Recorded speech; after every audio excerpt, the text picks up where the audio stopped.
from 2012 to 2021, I had four properties. Four properties I got under contract. Four properties. So in the past 3 months with 3 doors, I've bought 10 doors in 3 months. So that gets me super, super excited. Just man, I get super excited on this one. But yeah, I think it's been amazing. I mean, I'm able to live, my dream, what I've always wanted to do, and thankful to you guys because you're allowing me to, use hard money and all this now. And it's really changed the game. I get to play basketball with my boy every day. He gets home from school. I get to spend time with him, play games with him, everything. So that's been amazing. I wasn't able to do that before, and it really broke me. I wasn't the father that I wanted to be because I couldn't, I didn't have the energy. And once I joined 3 doors, man, it really allowed me to be the father that I know I can be. All right, guys, here we go now. It is time to unlock more doors to deals. We're real estate investors here. We're real estate agents here, and we all have one thing in common. We believe that we can. We can live the life of our purpose. We can create financial freedom.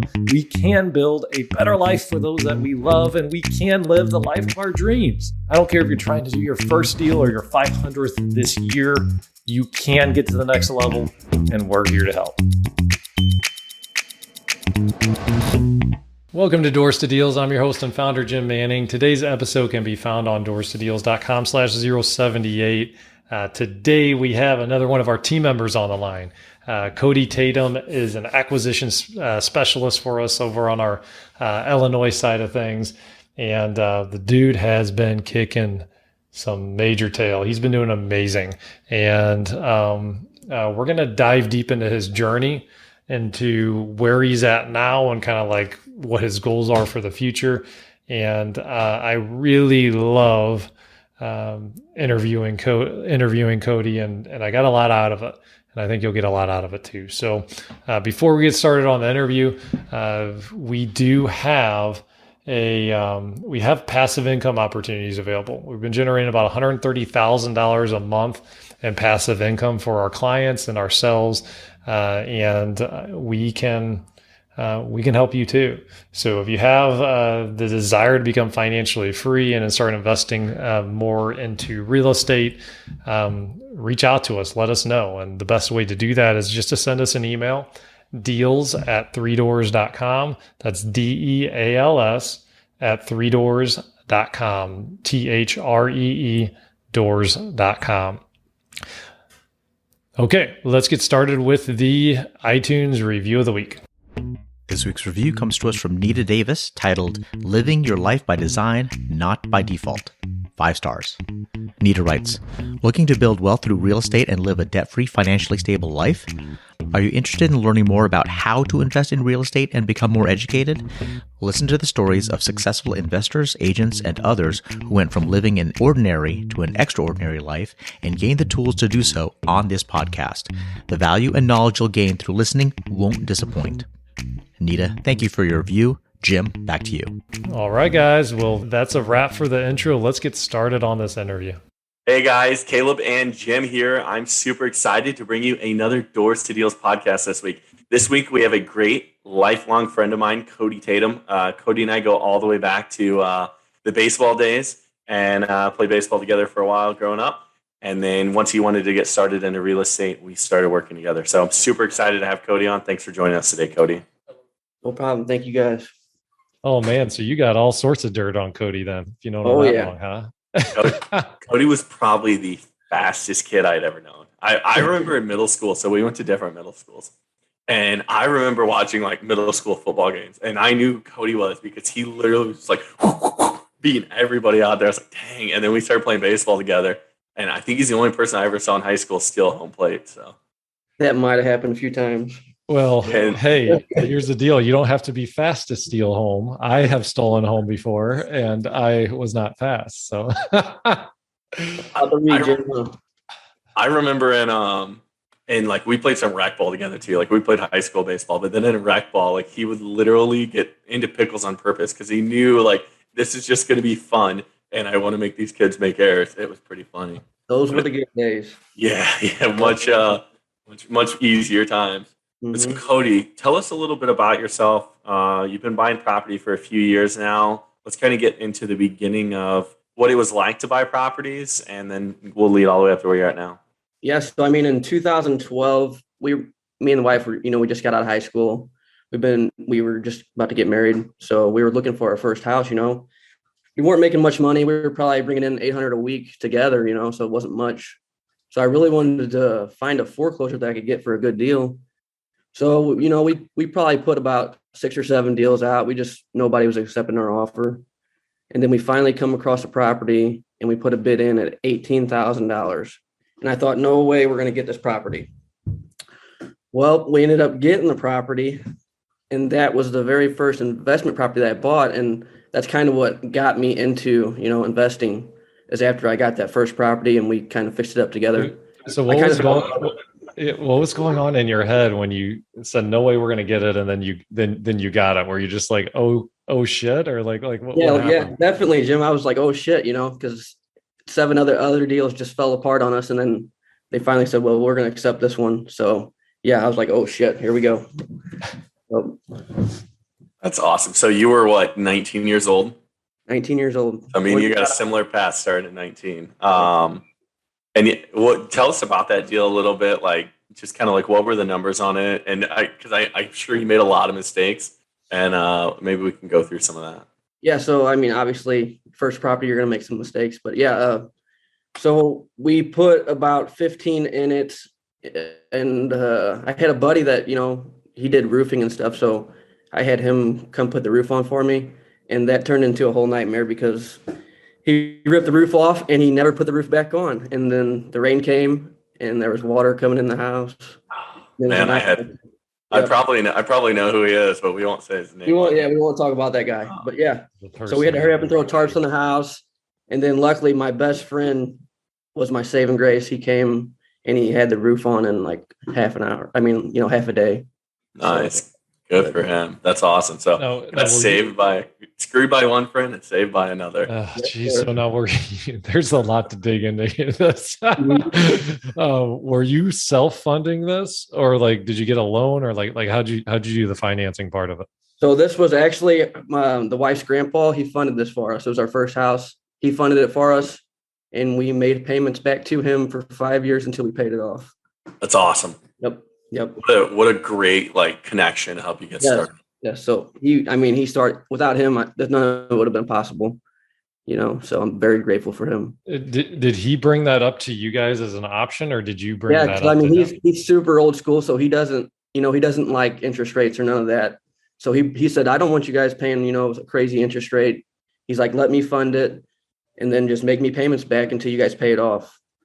He knew we weren't making much money. He wanted to help us get on our feet. So that's how we started.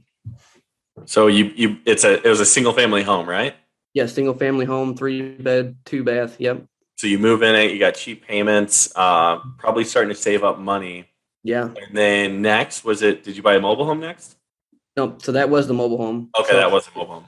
So then in 2017, we opened up a line of credit on it because we finally got it paid off in 2017. And that is when I bought my first rental property. I think this is about when we crossed paths again. Yes, that's when we crossed paths, right? Yeah. There. And I got it at Hub Zoo. And I want to say, is that on Miracle, or where's that property at? It is on Minerva. Yep. So tell us a little bit about that. So about 5 years go by, you pay off the house. I know you were studying, researching a lot, trying to figure out what to do. What is some stuff you learned during that time period? What are some things you wish you learned during that time period? Yeah, so I learned that I have an amazing, amazing best friend. Like this guy, he is super. Who is it? We got to give him a shout out. Brandon Briggs. He's owner of Bears Properties. So he does a lot of my properties for me. He's a licensed plumber, and then he does roofing. He does flooring. Sorry, we just had someone walk in the office down here. Jim, can you go for a minute? He's going to mute it. Whoever walked in the office is being really loud, I guess. So you had an amazing first friend. So you had an amazing first friend. The first deal. Then do you still own this as well? Like, is it still the mobile home still? I sold the mobile home, but I still do have my first rental property. and it's Okay. paid And then off. so let's kind of end on the exit of the mobile home. How did it end up working out for you? Like what you end up selling it for? Yeah, so I mean, we ended up selling it for 52,000. I probably had, I think, probably about 30 in it. So I made a nice little profit on that. Nice. Yeah.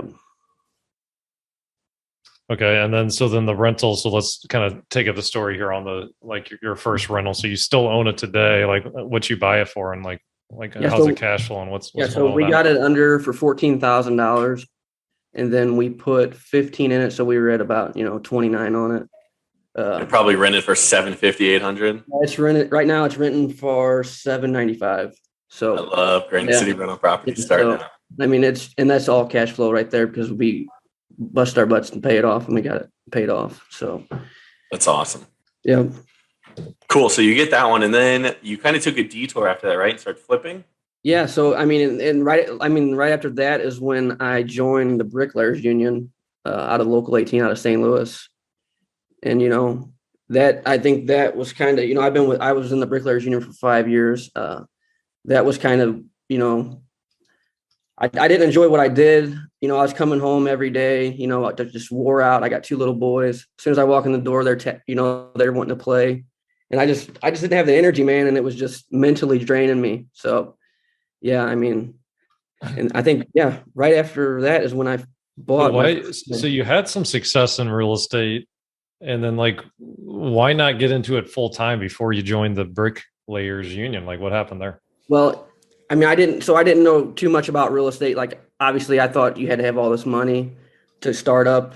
I was saving a bunch of money, working line of credits. I had no idea about hard money lending. So I was just trying to fund all these myself. So I had to find a better job to, make more money so I could start getting into real estate more. Okay, so really it was like, okay, I need to increase my cash flow so I can buy more rentals and then work on Yeah, an exit. exactly. The problem was there's nobody in 2016 teaching us Granite City boys how to go get capital. And when Nope, I had no idea. when you grow up in a town and the average income's 35,000, you just got to figure it out. And Yeah. that's what me and Cody did. And there was nobody. I remember back then, I had no idea what hard money was. You're like, "Hale, how are you raising these?" I'm like, "Dude, I'm just paying out of my own pocket. I'm just using my own cash that I worked for." Um, Well, and I mean, it does make sense in some regards in that, if you can buy a house for 30,000, I mean, that just, so this is just so for you, for those of you that aren't from the area, like across the river. So St. Louis and across the river is Granite City. And so in St. Louis, it's more of a metropolitan city. I mean, there's houses that go for 500,000 plus. Like, so for me, when I hear these numbers, I'm like, oh my goodness, like this is so cheap. Yeah. Oh, So for perspective for the listener, so Granite City is a factory town. It's steel town. It's about the first safe town when you get across St. Louis going over east. And the average income's $35,000 to $40,000. The average house sale price is about $55,000, and so that's where Cody and I both started investing in real estate in our early 20s. Yep. So, okay, so you're flipping. I think the first one we did together was out there by Hardee's, right? Yep, on Wanda. And I think we ended up getting that one under, I think it was 48. Yeah, we got 48. 48. I think Caleb was actually the one that saved me on this one because I was trying to get some financing through somebody else, and they were going to fund the project, and then they figured out it didn't have a kitchen, so they were like, we can't fund this. So then that's when Caleb was like, hey, I know this guy, out of Eversville named Ryan. He can probably save this deal for us. So that was definitely, I mean, without Ryan, we don't even do this deal. So that was awesome. Yeah. Ryan Smith was awesome. He was a big help for me early on. He's now went on and he does other things, but he was a great addition for us in our early years of being able to fund some stuff. So that was interesting because that was actually one of my first deals as being a licensed agent. Yeah, and we pissed off an old friend of ours really bad with that, who'd been our agent. He got really mad at Cody and I. So Wanda, let's talk about that because was that your first real flip, right? Yeah, that's the first real flip. Yep. Cool. So I remember you were nervous. I'm like, Cody, this is a deal. I love this house. Mm-hmm. What were the numbers on that? How did it work out? So I ended up getting a construction loan on that one. So I did have to come up with the 20%. So I got that one under, I think it was 48 that I got it under for, and we ended up sticking 35 in it. So we're what, 83, about 83,000 in it. And we ended up, me and Caleb, I mean, that sat on the market for a little while. We had probably about 3 people back out on us because they lost their jobs. So it sat on the market for a while, and I was just getting so nervous. I started praying to God. I love God. He helps me out in so many ways. So I was kind of breaking down. We're running out of money. We probably had $5,000 left in our checking, and the wife was kind of freaking out. She's like, are you sure this is what you want to do? Like, we may go broke. And I was at a point where I was just, getting a little emotional, like I am right now. But yeah. So we ended up getting it under contract for 130. I think it was 135, right, Caleb? I'm pretty sure. I was trying to pull it up and look. It was somewhere around like 130, 140 range. Yeah. And you were all in it for 83. So that was like a 20,000 plus payday for each of you. Yeah. Right? So I was just the agent. I wasn't a partner on the deal. I helped bring the deal and sold it for him on the back end. So it was about 40 grand for Cody. So I mean that was a big light bulb moment, huh? Yeah, that was huge. I mean, after that, I just fell in love with real estate. I just had a passion where, the other job I was just miserable, and I just, I was wanting to get to the point where I could get out, and, real estate really, really helped me because we were living paycheck to paycheck, fighting every month to pay the bills. And now I'm living the life that, I don't have to worry about that month getting paid every month because I have the money saved up and I have the money coming in every month. Yeah, because you were probably making what, $60K a year salary? Yeah, $60K salary. Yeah. And you just made $40K and part-time. Yeah, part-time.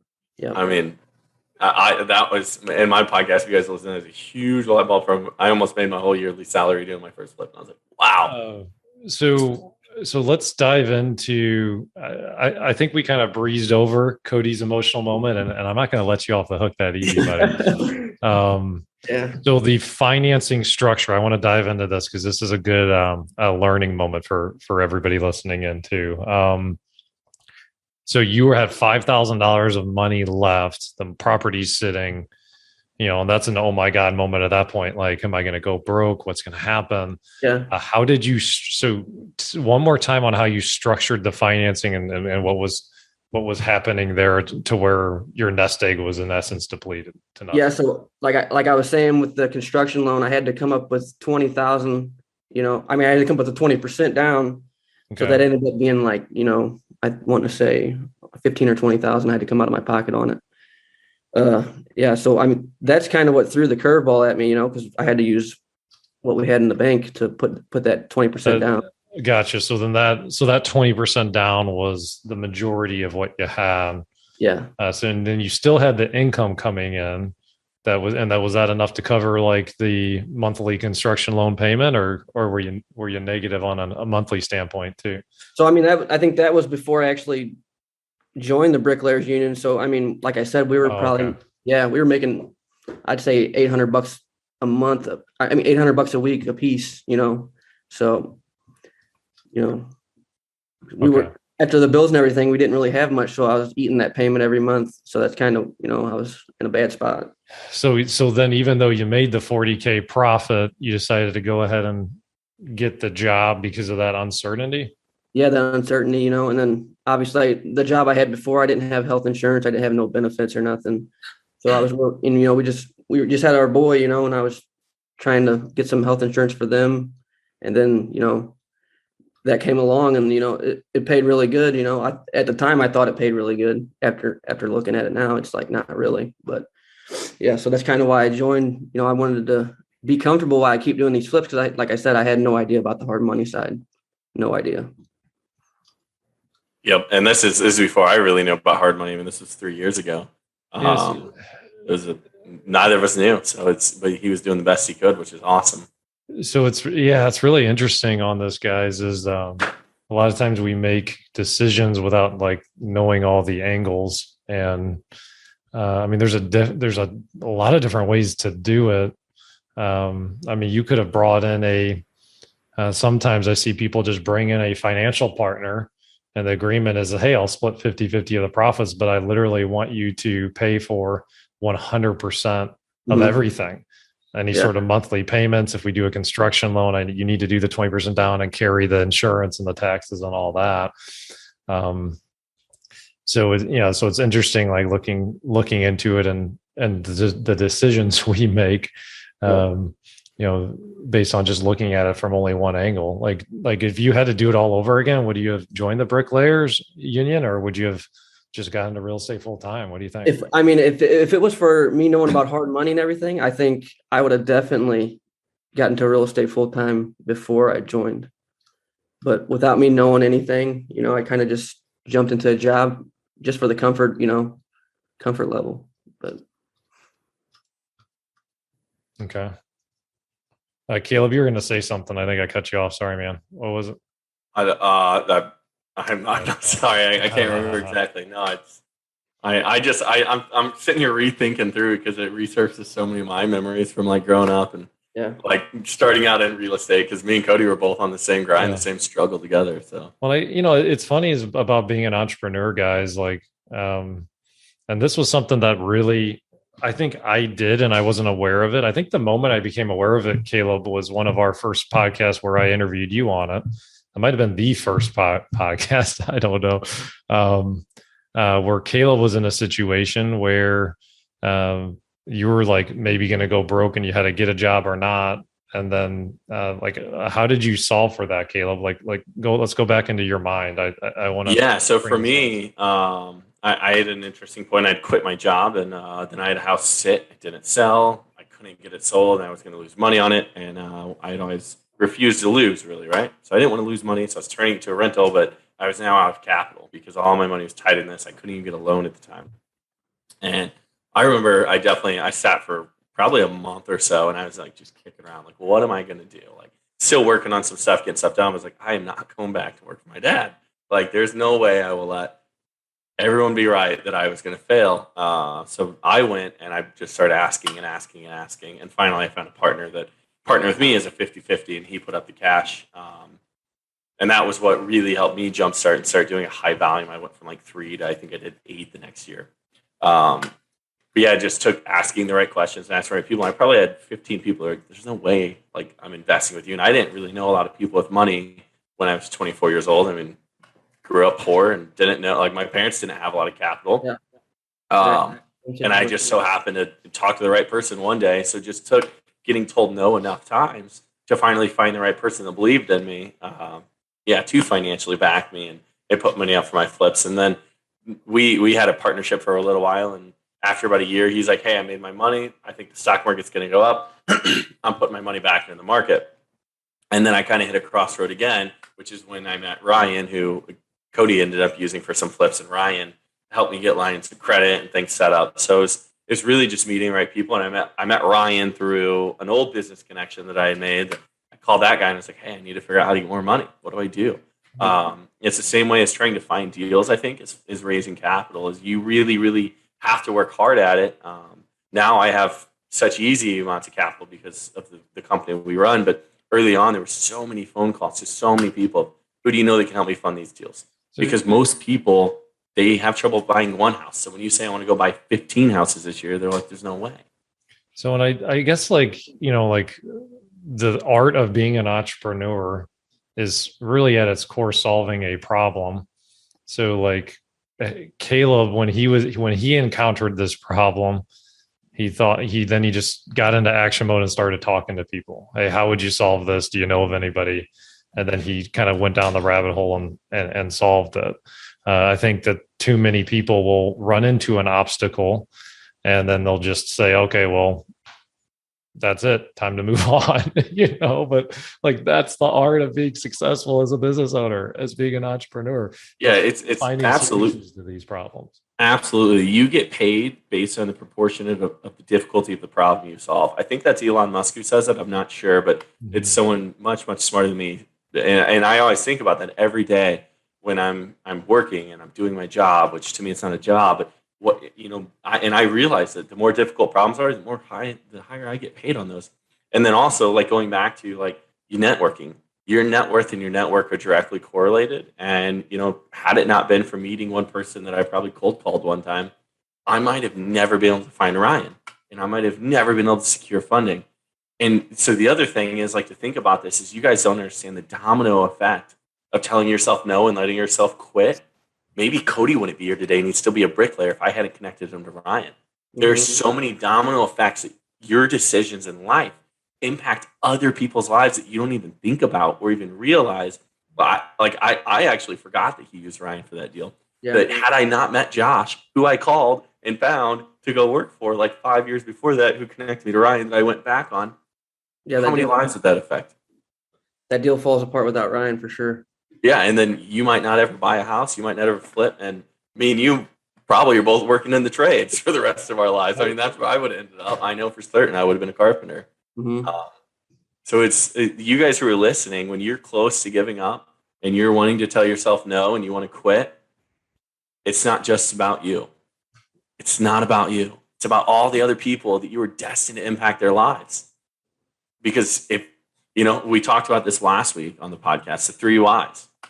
You're going to get into a significance why one day. Every single person will if they live to their potential.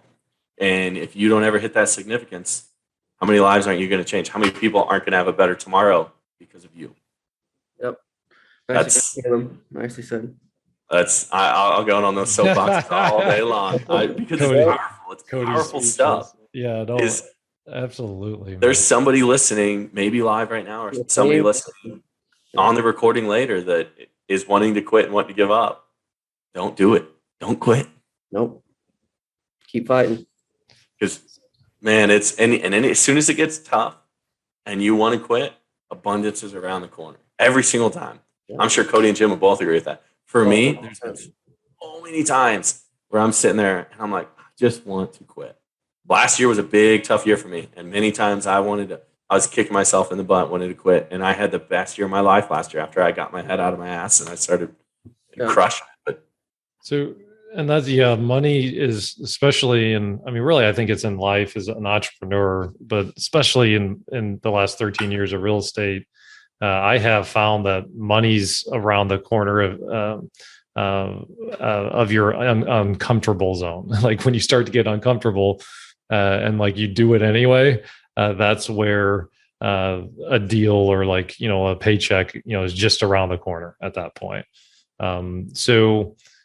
Cody, so let's how many years were you a bricklayer? Let's get back to your story. Yeah, I was a bricklayer for 5 years. So yeah, I started in 2017 and just this past three or 4 months, I stepped away. Okay. So let's kind of fast forward. So you had 5 years. Did you do any deals while you were a bricklayer or were you just kind of a bricklayer? Hey guys, for those of you that are local to St. Louis, I wanted to make sure you knew about an amazing resource that we have to help do some extra deals. You can email our team at deals@3doors.com. And just so you know, we do deals with other investors all the time. Like it's been hundreds and hundreds over the years. And we've averaged over 100 deals with other investors per year for over the last 5 years.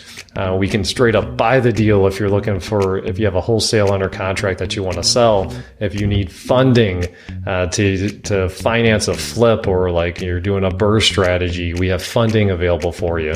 If you're trying to wholesale a deal, we're doing JV wholesale deals with other wholesalers that, quite frankly, some of the deals we're putting together for a beginner or an intermediate investor, they'd probably be walking away from because we have systems and processes and we have buyers in place that are paying top dollar for these properties. So make sure you use this resource.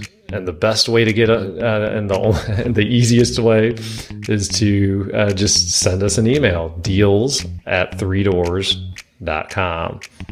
All right, back to the episode. Let's kind of fast forward. So you had 5 years. Did you do any deals while you were a bricklayer or were you just kind of a bricklayer? Yeah, so I was, like I said, it was taking up a lot of my time. I was coming home. I didn't have no energy. I didn't really, I knew I loved real estate and I knew that's where I needed to be, but I just didn't have the energy to really focus on it. But yeah, I was doing one deal a year. I was averaging one deal a year.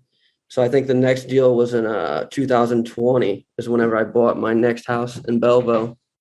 Yeah. Okay. That was a project. Yes, that was a big boy. That was a big house. That was, and you were lucky. Yeah, this is the other Belleville, not the Pennsylvania. Oh, okay. Sorry. But they were Okay, both I was pretty thinking good. Pennsylvania. All right. Sorry. Go. You can continue. It's your story. I keep remembering. Yeah, so I mean, I found it on the MLS, and I shot it over to Caleb. Like, hey, man, I'm really interested in seeing this. So me and him went up there and we walked the property.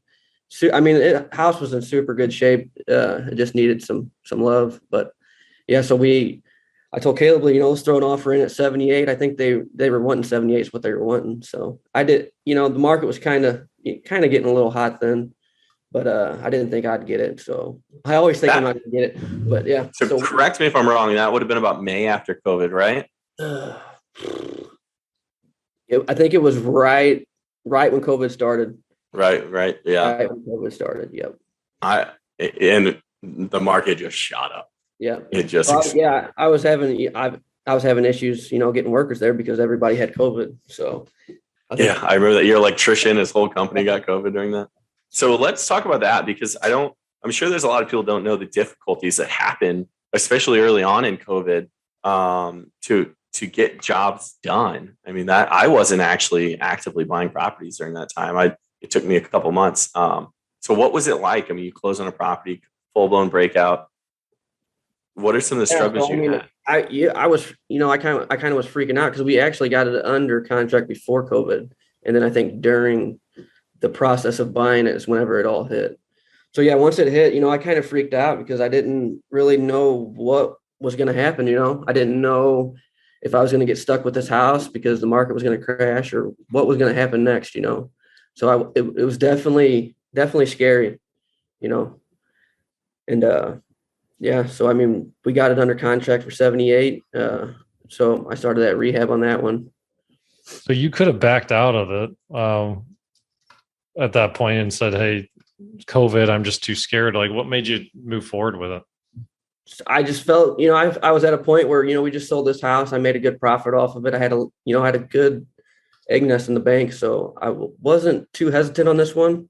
So I was ready to pull the trigger because, I mean, like I said, it was a really good shape house. It just needed a little bit of love. And I mean, it was a big house and we got it for a really good price. There was no way I was going to back out of this one. No way. So did you, so you got back to the numbers and were you prepared to hold on to it as a rental if you had to? Yeah. I mean, if I had to, yeah, that was the next step for sure. Yeah. Okay.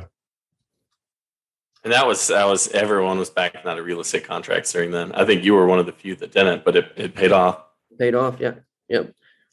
Yeah. I mean, in hindsight, it's kind of obvious that a pandemic's concerns would make supply shrink because people not wanting people in their house, which shorter supply means appreciation, right? But yeah, we did not know at the time. I remember I was pretty rattled myself during that. That was a very interesting time. So what ended up happening on that deal? Did you kind of sell for more than what you thought, or? Yeah. So I mean, I think me and Caleb listed it for 190, and I think it sat for quite a while. I want to say it sat for a month. And I think we ended up dropping it down to 180, and he says quite a while, like that's a month listing before the craziness wasn't normal. He's just used to the 3 days. Oh, you guys have so much to learn. Back in the day in 2008, month listing, that was you were thrilled to sell a property in 30 days. Oh yeah. That was an accomplishment, and it could have been the nicest house in the neighborhood, fully redone for a cheap price, a great price. But yeah, I mean, you'd see 90 to 120 days very routinely, all the time. So not this craziness of I have a friend that received over 50 offers on a property over the first weekend that she just put up on the market a couple of weeks ago. And it's absolutely insane. So you got it. So did you end up selling it for 180? Yeah, we got it under contract for 180. Yeah. Which I think if we would have let it sit on the market for 190 for a little while, I think we definitely could have got it. But me being me, I got a little scared. I'm like, hey, Caleb, man, we need to lower this thing. So we ended up lowering it down to 180, and I think right after that, I mean, it was quick. Somebody, accepted it. What was? Do you remember what your original ARV, what you're hoping to get from it was? I mean, original, me and Caleb, when we first talked, I think we said 155, 160 Okay. is what we thought. Yeah. Yeah, Okay. so it would have been Really made out on a that. 20 or 30K deal probably at 150, 160. So good deal. But then at 180, I mean, it turned into a 40, 50K profit. Yeah. That was the best time to flip houses. That and then last year. I hope we have that happen again. I mean, sometimes I'll go back and I'll get on Zillow and kind of look at my old properties that I had. And I mean, right now they have that thing ARV'd at like 220. And it's like, holy man. Only we could have held on to them all, Yeah. I wish we had that much money. Well, we have that option now, right? Yeah. So Yeah. let's talk about like going into like your next ones, and then when did you decide you wanted to really quit your job? When was that? Like So, did you tell the wifey I'm quitting my job? yeah. So, I got a phone call from Caleb and he's like, hey man, we got this acquisition position opening up, if you want to come full time in real estate. And of course I'm like, heck yeah, I do, of course I want to do it. And then in the back of my head, I'm like, wait, I'm about to leave a job where I'm making $1,000 a week and, and I got all these benefits and health insurance and all this. So I was kind of, getting wet feet on it. And then I think it was Jim, I had a meeting with Jim. I went into his office and I think it was him that really, made the light bulb go off whenever we were talking. Sometimes it takes a person that's not your friend to Yeah. What specifically about that conversation helped you get in full time? Yeah. So me and Jim, we were having a good conversation, and he was like, well, how much did you make part-time, flipping houses that year? And I think I told him, I made about 70,000. And then he gave me that look like, what? You made 70,000? Just gave me that look like, how much did you make in the Bricklayers Union a year? And I was like, about 60,000. So he's like, so you made 70,000 part-time flipping houses and you're scared to leave? So then, that was what really hit me. I was like, man, Jim's right. What am I thinking, And, the wife's a teacher, so she has insurance. I got to pay a little bit to get back on her plan. But yeah, so I think that, I was scared. And then once Jim said that, it really lit a light bulb up. So now here we are 3-4 months later, and yeah. I never seen you smile more in your life. No, man. So it had been scary though, still quitting. I mean, there was some insecurities there about, am I going to fail? Like what was that like? Walk us through that thought process from like the time that you told the wife you were going to quit to like when you actually did. Yeah. So, I told her about it. I said, hey, Caleb's got this position opening up, and she gave me that look like, what, like, are you sure you want to do this? But, she backed me on it. She was cool with it. She just wanted to make sure it was what I wanted to do, So, yeah, it was super scary. I just not having that monthly income coming in to help, with the bills and everything, not having that there, that's kind of the biggest scary part, and then not having the insurance and but I knew real estate's what I loved and I had passion for. So I knew that I was going to thrive in it once I get rolling. And it wasn't, you guys opened me up to the hard money, and it's like, man, it is so nice not to have to pull out that 20%, man. So yeah, I just think, with how many rental properties I'm going to be able to get, and all the LPs I'm going to be able to get, like that monthly income is going to come back so quick. Like that job is, I'll pass that job up probably by the end of this year. So I'll have that monthly coming in, and it's just going to be, that's going to be huge. So just through the rental portfolio. Yeah, just through the rental. That's all. I think I'll definitely be able to hit that 4,000 mark by the end of the year. Once you're surrounded by it and that's all you think about every day. It's especially now the way we're doing these LPs, dude. It's just like I bought rental properties a long time, and there's nothing like it. No. Anytime I sit down with like seasoned investors and I'm like, look, you need to look at like what we're doing over here, and I start breaking the numbers down for them, and they're like, No, I mean, literally, Ryan and I, over 13 years that we've been doing this strategy to have another $1 million to our net worth. Easy. The numbers are massive, guys. So what we're talking about, instead of just doing a traditional rental property, putting a lease purchase tenant into the property. And what they allow us to do is we've turned maybe a $250,000 house that the numbers would be for a traditional rental would probably be pretty poor.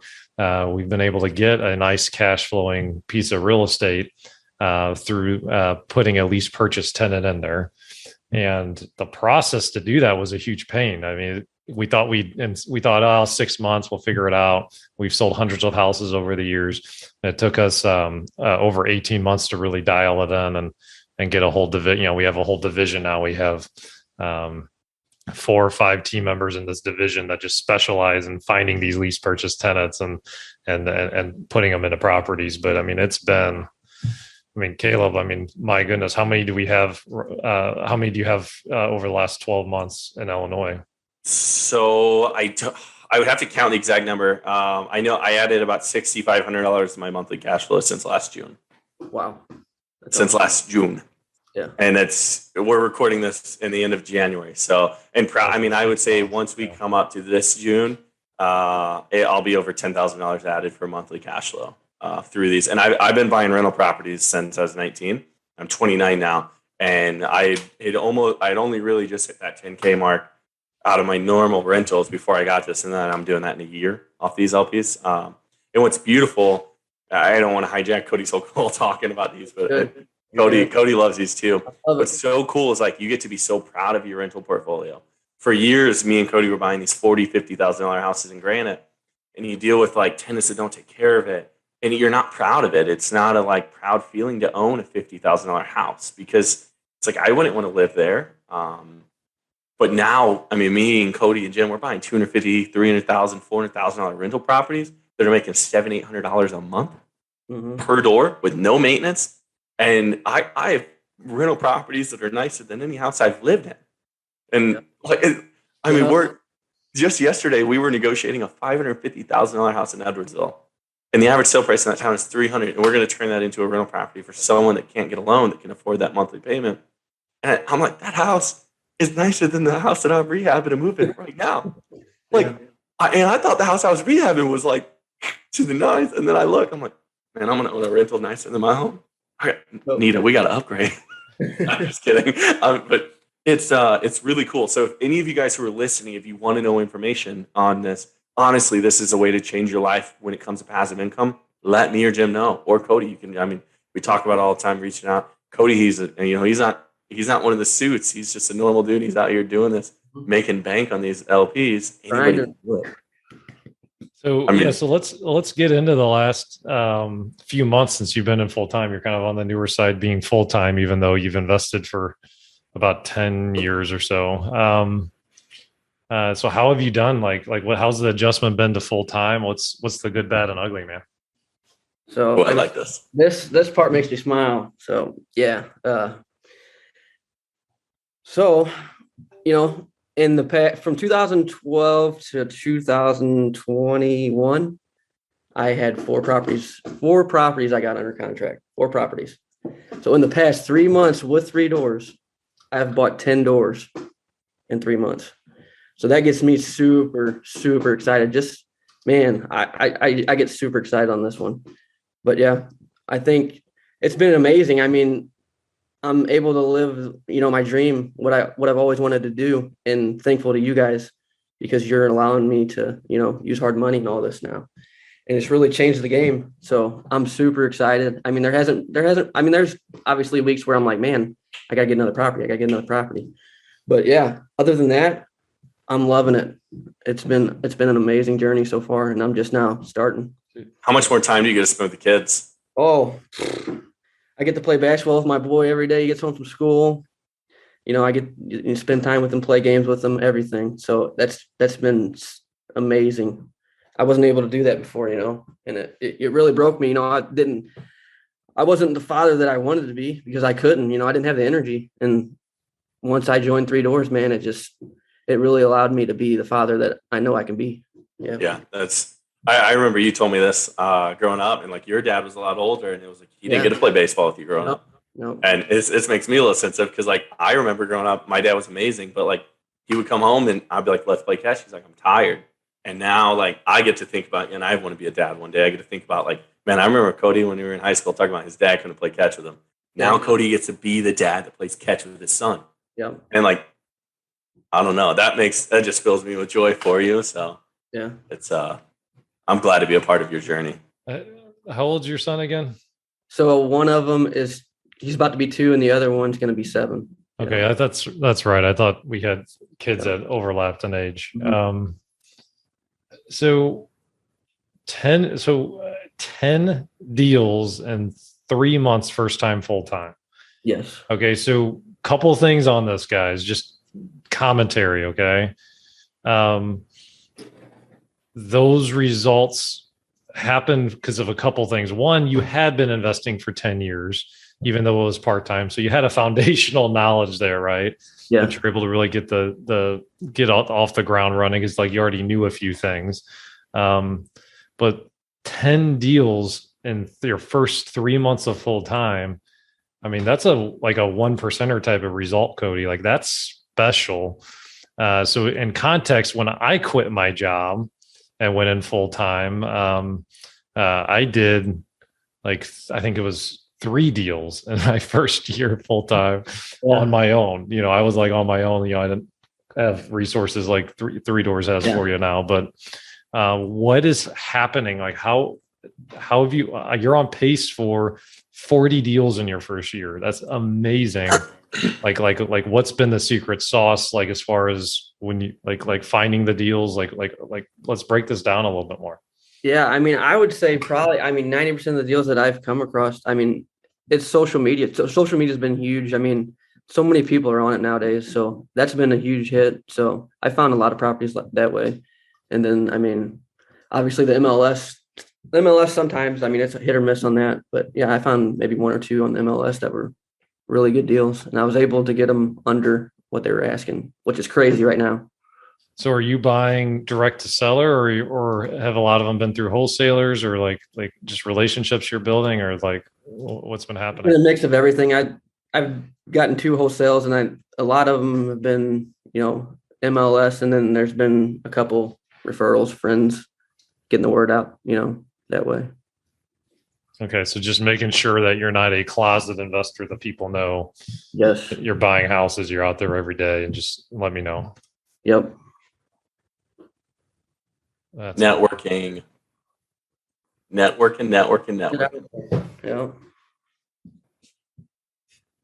So what's next? What do you want to accomplish the rest of this year?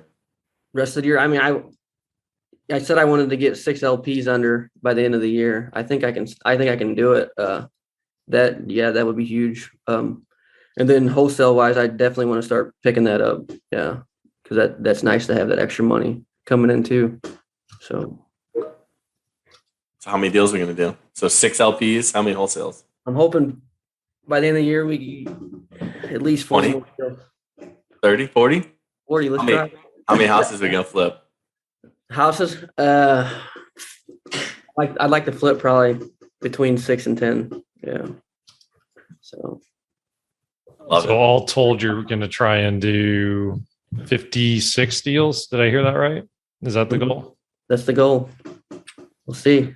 Okay. And then, so like these metrics are really important, guys. So 56 deals. Okay.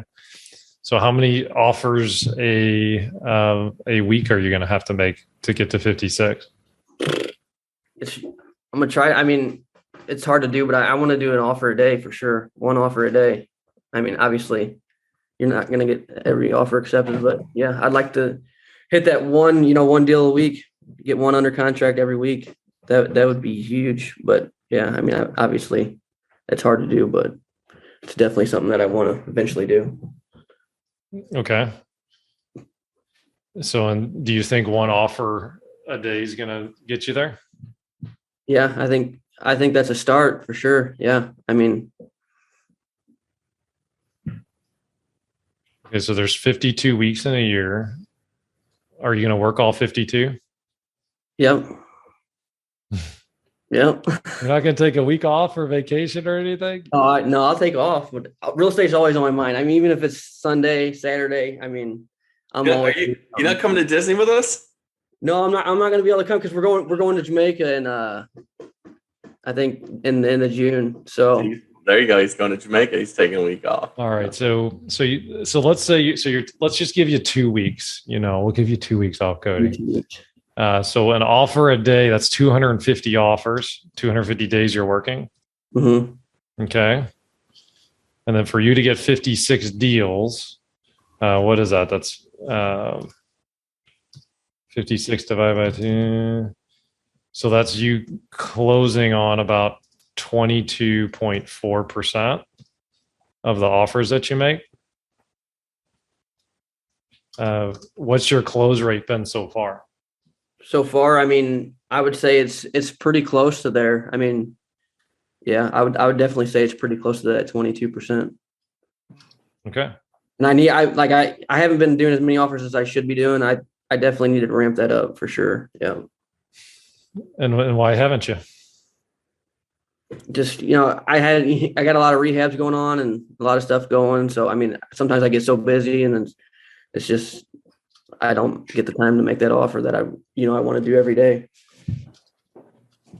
Okay. So, I mean, that's kind of put my coach's hat on there a little bit, and the reason why I wanted to do that is I wanted to just, for the people listening in, like, we get so complicated sometimes. Yep.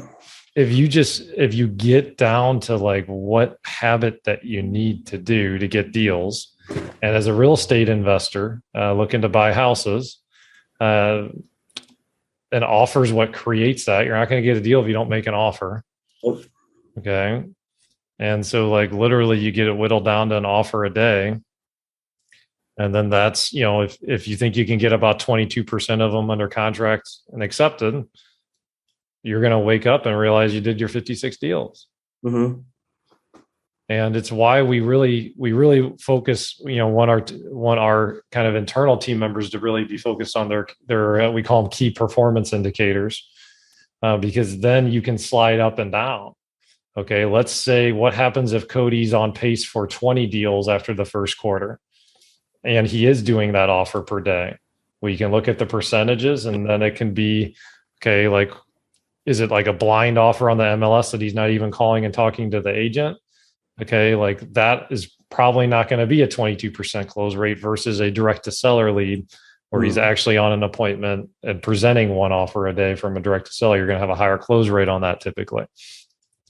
So then that allows us to take those metrics and then kind of go up and down and you'll be able to see. So if you're able to succeed in the next couple months as the first quarter draws near or closes up, and you're making that offer a day and you're tracking it to make sure that you're doing that and you're not on pace for the 56, well, now okay, I need to get 2 offers per day out. Yep. And I've had mentors before in real estate tell me like, hey, like I haven't actually worked if I haven't made my offer today. Mm-hmm. I don't care about anything. I mean, everything else has to get done. I get it. And I can't be done working unless I made that offer a day. Yep. So like, or it's okay, well, I didn't get to it today. I'm going to put a 0 down because family's important to me and I got enough of a pipeline that I can afford to do that. But tomorrow I better dang well figure out a way to get 2 offers in tomorrow. Yep. And if you just get it that simple, it really doesn't have to be this complicated thing because it really can be that simple. Yeah, that's great advice, Jim. Yeah. Yep. So,